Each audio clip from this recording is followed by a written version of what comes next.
ಭಯಾನಕ ಮರ್ಡರ್ ಕ್ರೌರ್ಯತೆಯ ಪರಮಾವಧಿ ಅಂತ ಹೇಳಬಹುದು. ಹಾಗಾದ್ರೆ ಈ ಆರೋಪಿಗಳು ಈ ಕ್ರೌರ್ಯಕ್ಕೆ ಸಂಬಂಧಪಟ್ಟಂತೆ ಬಿಚ್ಚಿಟ್ಟಂತಹ ಮಾಹಿತಿಗಳು ಏನು? ಡೀಟೇಲ್ಸ್ ನೋಡ್ತಾ ಇದ್ದಾರೆ. ಯಾರ್ಯಾರ ಪಾತ್ರ ಏನು, ಅವ್ರು ಕೊಟ್ಟಿರುವಂತಹ ಅವ್ರು ರೆಕಾರ್ಡ್ ಮಾಡಿರೋ ಸ್ಟೇಟ್ಮೆಂಟ್ಗಳು ಏನು ಹೇಳ್ತಾ ಇದೆ ಅಂತ. ಸಾಯೋ ಹಾಗೆ ಹೊಡೆದವರು ಯಾರು, ಯಾರ್ಯಾರ ಪಾತ್ರ ಏನು, ಕೊಲೆ ಪ್ರಕರಣದ ಆರೋಪಿಗಳ ಹೇಳಿಕೆಯನ್ನು ಪೊಲೀಸರು ದಾಖಲಿಸಿದ್ದಾರೆ. ಅದರ ಒಂದಷ್ಟು ಇನ್ಸೈಡ್ ಡೀಟೇಲ್ಸ್ ಲಭ್ಯ ಆಗ್ತಾ ಇದೆ. ದರ್ಶನ್, ಪವಿತ್ರ ಗೌಡ ಸೇರಿ ಎಲ್ಲರ ಹೇಳಿಕೆಗಳು ದಾಖಲಾಗಿದೆ. ಈ ಕೊಲೆನಲ್ಲಿ ಇವ್ರ ಪಾತ್ರ ಏನು ಅಂತ ಇವರೇ ಬಾಯಿ ಬಿಟ್ಟಿರುವಂತಹ ಸತ್ಯ ಏನು ಅನ್ನೋದರ ಡೀಟೇಲ್ಸ್ ಇದು ಪಬ್ಲಿಕ್ ಟಿವಿ ಬಳಿ ಎಕ್ಸ್ಕ್ಲೂಸಿವ್ ಡೀಟೇಲ್ಸ್ ಇದಕ್ಕೆ ಸಂಬಂಧಪಟ್ಟಂತೆ ಲಭ್ಯ ಆಗ್ತಾ ಇದೆ.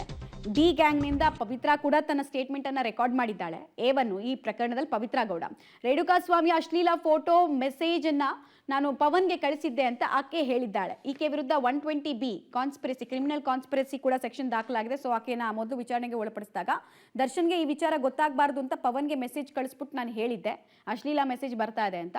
ದರ್ಶನ್ಗೆ ಗೊತ್ತಾದ್ರೆ ಏನಾದರೂ ಅನಾಹುತ ಆಗ್ಬೋದು ಅಂತ ನಾನು ಮುಂಚೆನೆ ಪ್ರೆಡಿಕ್ಟ್ ಮಾಡಿದ್ದೆ ಅನ್ನೋದು ಪವಿತ್ರಾಳ ಮಾತಾಗ್ತಾ ಇದೆ. ಕೊಲೆ ಮಾಡ್ತಾರೆ ಅಂತ ಸಣ್ಣ ಕಲ್ಪನೆ ಕೂಡ ನನಗಿರಲಿಲ್ಲ ಅಂತ ಪವಿತ್ರ ಗೌಡ, ಇಡೀ ಪ್ರಕರಣದ ಐವನ್ನಾಗಿರುವಂತಹ ಪವಿತ್ರ ಗೌಡ ಸ್ಟೇಟ್ಮೆಂಟ್ ನಲ್ಲಿ ದಾಖಲಿಸಿದ್ದಾಳೆ. ಸೊ ಕೊಲೆ ಷಡ್ಯಂತ್ರ ಅಲ್ಲ ಅನ್ನೋದು ಈಕೆಯ ಪ್ರಕಾರ ಮಾತು. ಅಶ್ಲೀಲ ಮೆಸೇಜ್ ಮಾಡಿದ ಎಲ್ಲಾ ವಿಚಾರಗಳನ್ನ ನಾನು ತಿಳಿಸಿ ಆತ ಶೆಡ್ನಲ್ಲಿ ಬಂದಾಗ ಚಪ್ಪಲಿಯಲ್ಲಿ ಕೂಡ ಹೊಡೆದು ವಾಪಸ್ ಆಗಿದ್ದೆ ಅನ್ನೋದನ್ನ ಆಕೆ ಒಪ್ಕೊಳ್ತಾ ಇದ್ದಾಳೆ. ಸೊ ಈಕೆನು ಅಸಾಲ್ಟ್ ಮಾಡಿದ್ಲು ಅನ್ನೋದು ಪವಿತ್ರ ಗೌಡ ದಾಖಲಿಸಿರುವಂತಹ ಸ್ಟೇಟ್ಮೆಂಟ್ ಅಲ್ಲಿ ಗೊತ್ತಾಗ್ತಾ ಇದೆ. ಕೊಲೆ ಮಾಡ್ತಾರೆ ಅಂದ್ರೆ ನಾನೇ ಕಂಪ್ಲೇಂಟ್ ಅನ್ನ ಕೊಟ್ಟು ಸರಿ ಮಾಡ್ಕೊಳ್ತಾ ಇದ್ದೆ ಅಂತ ನಂತರ ಜ್ಞಾನೋದಯದ ಮಾತುಗಳನ್ನೆಲ್ಲ ಆಡೋದಕ್ಕೆ ಮುಂದಾಗಿದ್ದಾಳೆ ಪವಿತ್ರ ಗೌಡ ತನ್ನ ಸ್ಟೇಟ್ಮೆಂಟ್ ನಲ್ಲಿ. ಹಾಗಾದ್ರೆ ದರ್ಶನ್, ಆರೋಪಿ ದರ್ಶನ್ ಏನ್ ಹೇಳಿದ್ದಾನೆ ಡೀಟೇಲ್ಸ್ ನೋಡ್ತಾ ಇದ್ದೀರಾ.